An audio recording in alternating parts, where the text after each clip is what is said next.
Hi, I'm TMA. I'd just like to take you through my game that I've created on Unity. I'll take the audio up now.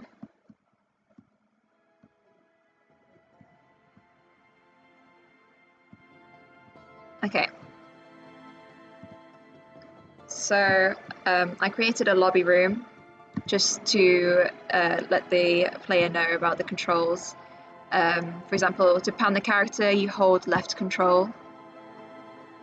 I thought it'd be nice to show the design I did for Photoshop before actually modeling the character on Blender. So this was my first go on Blender after months really of creation and just going through tutorials online that I could find. There are a few things I would change now, but yeah, it was a really fun process. I'm happy with how true I could stay to my design. So my character is based on a character I have on World of Warcraft, my hunter, and it's just a simplified design of that. It gave me a clear vision of how I wanted my game to be like and the aesthetic I was aiming for. So it just goes through the in-game controls because I ended up adding a lot of functions to this game.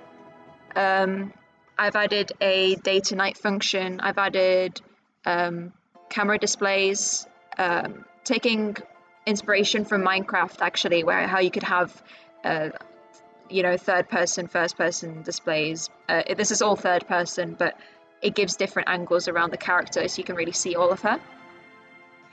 With the movement controls, the only movement controls you actually use is the forward W and backwards S control. To actually rotate the character, you drag your mouse. I'll show that in a bit. And then so you can pan your view as well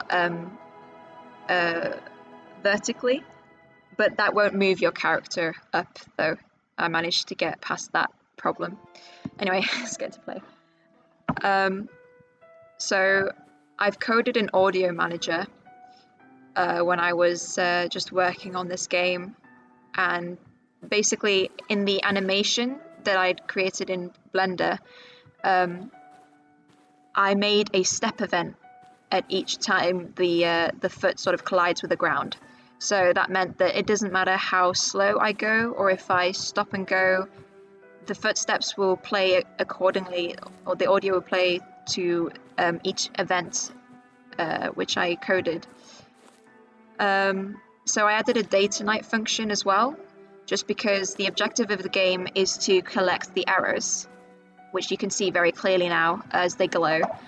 At first they didn't glow, and it was quite hard to find all 8 in the scene. So the glow and the nighttime really just helped the gameplay, to be honest. I also wanted to have a go at creating a day to night cycle.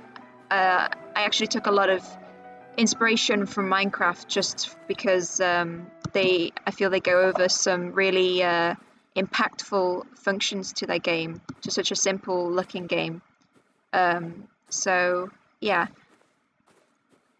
I don't use rigid body gravity in this. I coded the gravity as well. So basically, the gravity is only active when she is airborne.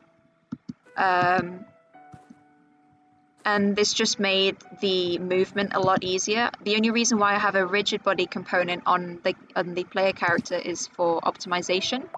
So the is kinematic option is on, meaning she won't be affected by the physics. So I have an if grounded statement which uses the gravity. So every single object that she can walk on has a ground mask applied to it, and that is basically applied with the ground layer, which is referenced in the coding as well. So this just means that she won't be, flying through the objects layered as ground. It also means that while she's airborne and the gravity is on, because the is grounded statement is false, I won't be able to run or walk whilst airborne or falling. Instead, it will play the jump animation like this, as the jump is triggered whenever the player presses space and whenever she is airborne.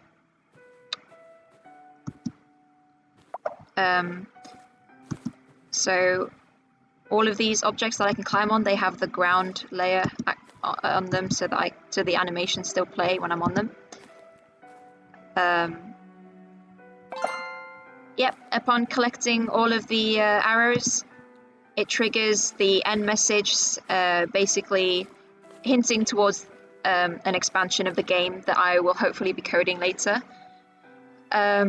So yeah, the text UI was very helpful in all of this, just to also trigger events like that.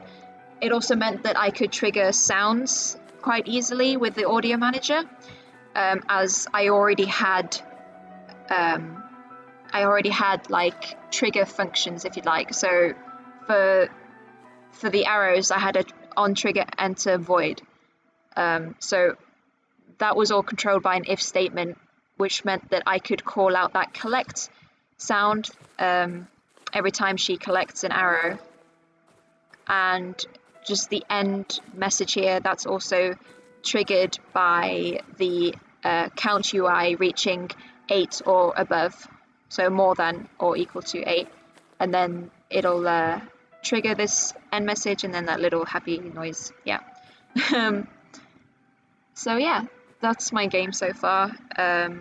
So you can press control and then it switches the view.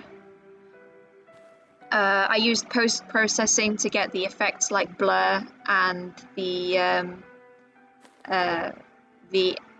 ambient occlusion. I'm overall very happy with the style of the game. It very much fits her character, I feel like. She is an elf, and they are stereotypically paired with nature and woodland, so I'm quite happy with the environment, although I've only modelled her. All these objects in the environment are assets, so I used 2 assets, one for the woodland, the forest, and then another for the terrain and the objects and everything. And then I used sound assets as well for the footsteps and the collect and the music.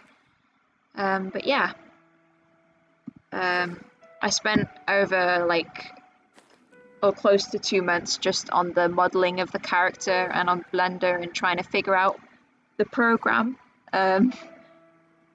I would have definitely gone by it in different ways with the knowledge I have now, but I feel like the best way to learn is just to go for it, really, and learn by doing, and just experience all the mistakes. But yeah, I'm very, very happy with the outcome.